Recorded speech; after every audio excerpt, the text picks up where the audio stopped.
If you had told me half a year ago that I would be here in this position talking to you all today, I wouldn't have believed it.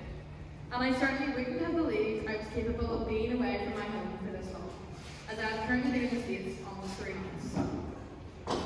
Let's start at the beginning. At 15 years old, a very eager, naive, and sheltered girl applied for a leadership program in which she would spend 2 weeks in America. She got onto the program, and that is when that girl began her journey through Friends Forever International. I learned so much in the 2 weeks I spent in America and made so many friends. Friends that are even here today. Natalie and Robin. Friends Forever taught me so much in those first 2 weeks, but many of the valuable life lessons I have learned have been taught to me through the alumni movement. Lessons like resiliency. Being 15 and not knowing the future, I didn't know how valuable this lesson would come to be in my life. I was a good student in school. I exceeded expectations and never failed to be the envy of my sister, when my report card would come with glowing reports, as she had teachers telling her she should be more like her little sister. I enjoyed extracurricular activities and always kept busy between the music and drama departments in school, mock trial competitions, part-time jobs, and all of my extracurriculars which took place outside of the school walls. Finally, after years of hard work and studying, I entered my senior year of high school. I had to start applying to universities and deciding upon the path my life would soon take. For me, by that stage, life had changed a lot. I was ready to finally move on to university and begin to study for my dream career as a lawyer. I had wanted to study law since I was a young girl, when I'd watched along with my mother's crime shows, and I'd watched the female lawyers walk into a room and wow everybody, remembering and thinking how amazing they were, and how one day I wanted to be one of them. Albeit, I don't hope to go into criminal law, but I do want to practice commercial law, in which I will still be displaying the same skills. I picked all my choices, and I knew where I wanted to go. I had decided upon the University of Glasgow, sitting an extra exam in order to obtain my place, and being very excited looking at the curriculum, and with the knowledge I would be attending, which was at the time one of the top 5 law schools in the UK. You couldn't have packed my bags faster. Then, COVID hit. 2020 series of unfortunate events have begun, and my life for the first time began to spiral out of control. Instead of being in school full-time, my part-time job had me working full-time and overtime. I was doing schoolwork from my bedroom and preparing for exams which did not look like they were going to take place. For a while, despite the confusion and worry, life was blissful. We often had barbecues together as a family, and we spent nights listening to music and doing the YouTube quizzes my sister and father loved so much. Despite everything happening in the world around us, we were doing okay, because as always, the Macaulay clan faced the challenges life put in front of us with optimism. I would like to take a moment to talk about my father, Eirinn. He was an educator for 28 years, originally teaching business and French, later going on to teach business and travel and tourism. Aside from this, Dad really enjoyed the time he spent with his friends and the privileged in society. I never failed to forget his love on a Sunday morning, rushing around the house, eager to get out as he would carpool with a friend, and my mum would make him lunches. He would always be excited, checking off his lunch list, double checking Mum had definitely remembered to pack his favourites. He would always love a golf outing with the boys, but I think the pints at the end of the day were his favourite part because he wasn't particularly good at the sport. He also avidly followed his county in a local Gaelic sport, always following him through the season and often bringing his little girl to tag along. Then, July 2nd of 2020. I had been out all day with my friends and I've had so much fun. I came home excited to tell my parents, and that's when they gave me a worried glance before asking me to sit down. It wasn't until I sat down and looked up that I noticed the expression on my parents' faces, the tears slowly rolling down their cheeks. It took 10 minutes for my parents to tell me my father had been diagnosed with cancer. Well, that wasn't exactly what the doctor said. He had told us that the cancer care team would be in touch, and my dad had a sizable tumour in between his large and small intestine. If my life hadn't changed enough with COVID, we now as a family had a battle to face, but as always, we prepared to take it on together. At this point, in the middle of the summer, I'd been preparing to leave home to move away from university. In a minute, I made the easiest decision of my life, changing my plans and deciding to stay home with my family, and I chose to attend my local Ulster University instead, only 40 minutes from my hometown. From then, life moved quickly. Dog's operation was at the end of July and it came round quick. The wait was agonizing, especially because Mum came home with stories of how Dad hadn't been great the night before. Between temperature and blood pressure, he was having no luck. But the call came through a couple of hours after he had went down. The operation was a total success. Relief set in for a short while, but a few days afterwards the hospital rang again. Dad wasn't healing the way they hoped, and he wasn't sticking to solid foods. They were taking him back down to operation. Dad later told me that at that moment he thought it was the end for him. He thought about how he had seen us for the last time, and how we had hugged before he left. We didn't say goodbye, we refused to. We said, see you soon, and as I did from the start of his journey, I told him, you got this. That quickly became our catchphrase. Every time he would go for chemo, I'd say it. I'd say, you got this. If I didn't say it, he'd turn to me, very, very positively, and say, I got this. It was inspiring to see a man facing such a hard battle, and every day he was positive. He woke up, had breakfast, went for a walk, came home, and kept himself busy.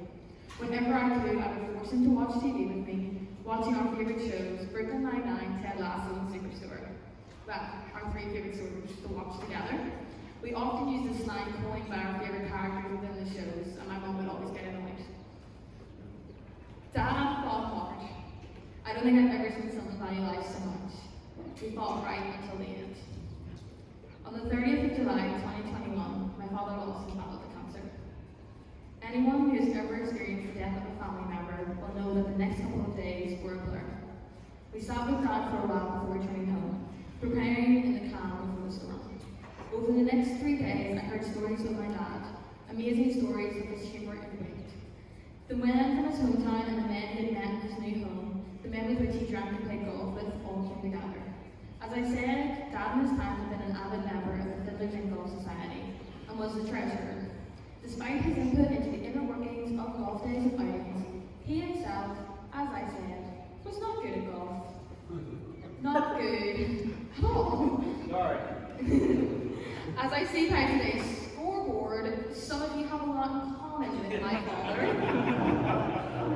But he always had great fun and occasionally came home very proudly with a trophy, the odd one or two he donated to his adoring daughter.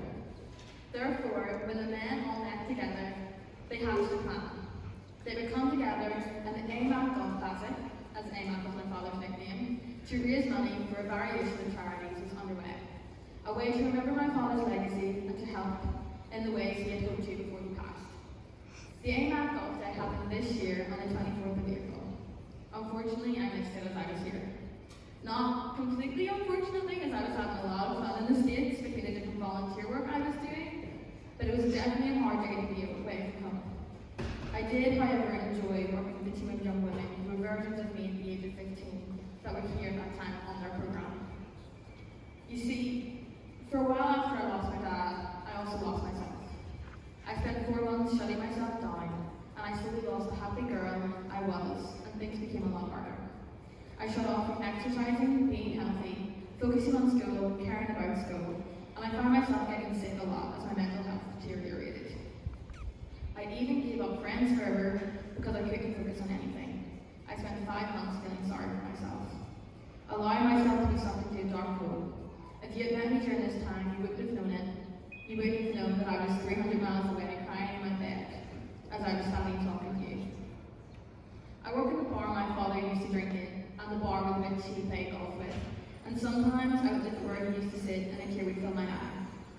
I can still remember my first shift and the first time I pulled a pint. How it happened to be a Sunday and he was in reminiscing with friends. I looked up and he had his camera up with the biggest smile taking photos of me, because he was just so proud.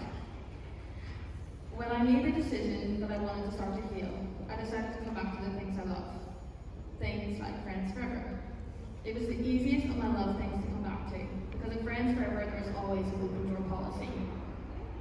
They understand that things happen in our lives and sometimes there's too much to manage, but they're always there to welcome you back, and you'll often find a million or Steve checking up on you just to let you know that they're still there and they're thinking of you if you ever need help. Today is a day very unlike the day I missed 2 months ago, and that is why today has been so special to me. Because today, being in a situation that my dad loves so much, being in a place that people are raising money for a great cause, it helps me feel closer to him, as he always wanted to contribute towards